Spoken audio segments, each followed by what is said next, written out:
I always wondered about Wilbur Sweatman's 1911 tune, Down Home Rag. I played it at Carnegie Hall across the street here. I live right behind Carnegie Hall, Ruth and I. But I played it over there when we did the James Reese Europe concert over there with all the many different, I put together a whole string section of harp guitars and 15 banjos and 11 mandolins and all that kind of stuff, and that was one half of the stage. The other half of the stage was a symphony orchestra, except it didn't have French horns, it had baritone horns in it, because that's what it was back at that time.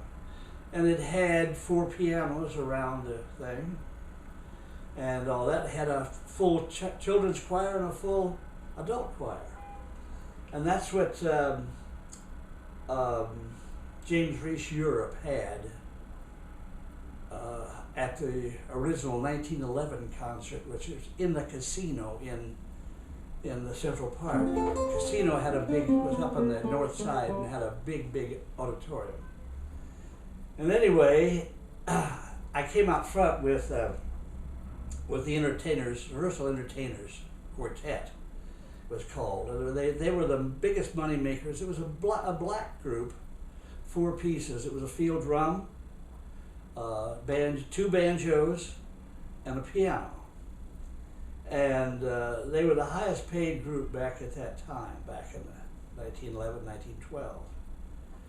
Around in London, they were a very big hit.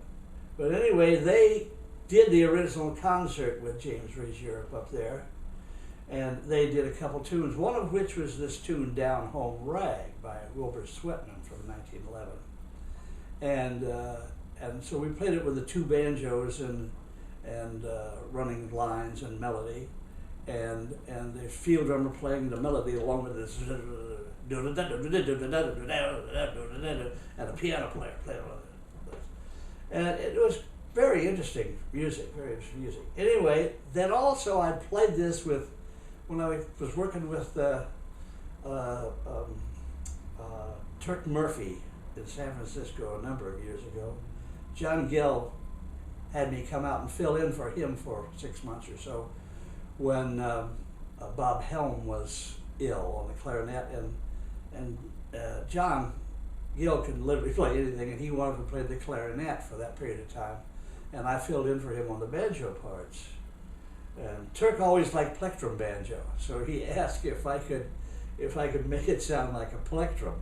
So I had to tighten everything up in my harmonies and all that to try to make my tenor here sound like a plectrum. Anyway, but Turk and I were very good friends. We got along just great. But anyway, when we'd do this tune out there, he would play this section that goes he would play an F chord all the way through that, and then he would play an F augmented.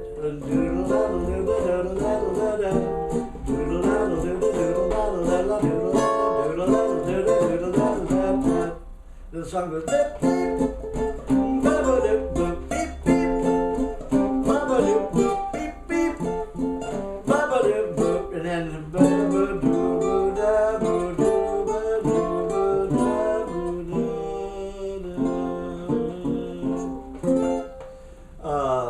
but along the way, I found some other interesting bass lines for it, which would sort of signify that the tune goes, because they had very interesting bass lines at the turn of the century. They weren't like what jazz bass lines turned into, roots and fifths on the bass or on the tuba. They actually had moving lines. And this piece seems to go up like doodle da da doodle da da doodle da da, and where the augmented chord comes in, ba ba da. It's got that D flat in there, C sharp in there. That's in the augmented. So it's doodle da da doodle da da doodle da da doodle da doodle da da doodle da da da da da doodle da da doodle da da doodle da da doodle da doodle da da doodle da da. Now, so it throws a whole different light into the whole thing. Now that is like do, do, da, do, and then it goes to G minor, do, da, do, da, A minor, B flat. That's where that C sharp comes in, then back.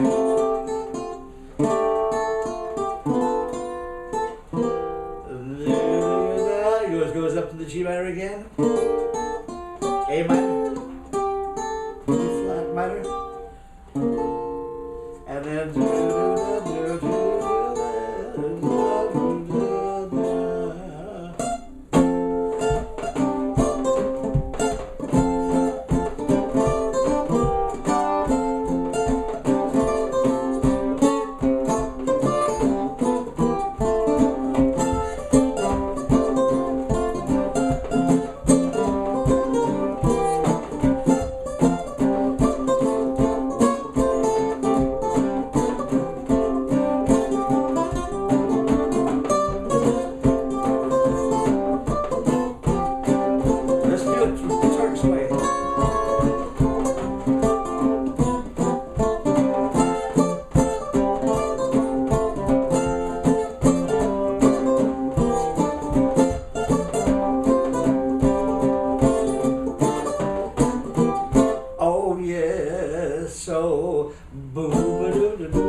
first one again.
What'll I do?